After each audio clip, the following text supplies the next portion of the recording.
I made close to $400 from my new Etsy shop in the past 7 days, and it's been open for about a month.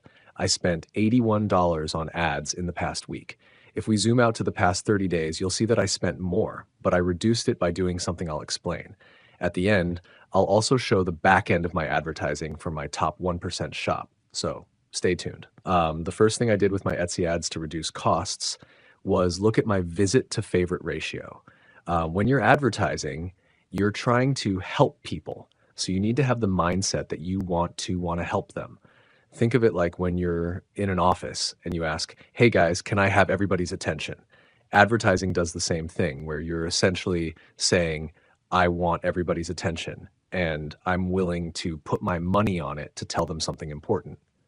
If you just say, "Work hard, everyone," that doesn't really grab attention. But if you say, "Hey, there are donuts in the break room," people are happy and they rush to get the free donuts. Similarly, with advertising, you're saying, "This listing is so special that I'm willing to put money on it."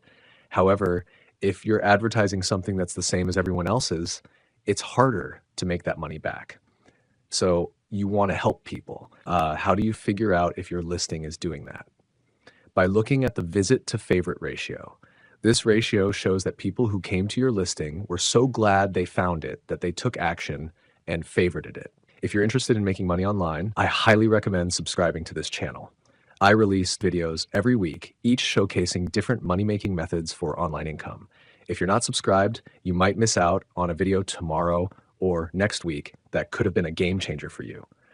So now that you've subscribed and maximized your opportunities to earn money online, let's dive in. To find this ratio, go to the listing, and if you have stats turned on, you'll see all this information at the bottom. For example, I had 49 visits and only 2 favorites, which isn't great. But on another listing, I had 107 visits and 7 favorites, which is better. The idea is to find listings with higher visit to favorite ratios, especially if those listings are profitable. Every product and listing is different, so I don't want to give you a universal rule, but you should aim for a visit to favorite ratio that makes sense for your best performing listings. Once you know what works, you should focus your advertising on listings that meet or exceed that ratio. Next, run ads on all your listings, especially when you're just starting out. Set aside a budget, run ads, and get traffic to see how people respond to your listings. Do they like your products? You want to gather that information to be more helpful to the market. The second step is to check the click-through rate, CTR. Go into Etsy ads, manage your advertising listings, and sort them by click-through rate. If a listing has a good CTR, that means it's catching the customer's attention when they first see the thumbnail. However, there's a caveat. Sometimes a good CTR is for the wrong reason, as I've discussed in a previous video. So, once you've found a listing with a favorite to visit ratio and a good CTR, that becomes your model product, especially if it's profitable. If the click-through rate is low, try changing the first thumbnail. Be cautious with this though, because changing photos can affect the ranking of a listing. But if you're new or have a new store, this kind of experimentation can be helpful. A better thumbnail will attract the ideal customers who are more likely to convert. Now, when running ads, do it for about a week or 2 and then turn them off. Analyze the data and relaunch your ads on only a few listings that meet the criteria I've discussed. You don't need to advertise all your listings. When I narrowed down from 56 listings to just 4 or 5, my traffic remained the same, and the algorithm started favoring those listings. My traffic actually increased because those listings had better click-through rates and visit to favorite ratios. The third step is to narrow down your ads. You don't need to advertise all your listings. When you focus on the best performing ones, you'll get more traffic and better results. If some listings still aren't profitable, consider improving them. Maybe the photos aren't authentic enough, so invest in professional photography.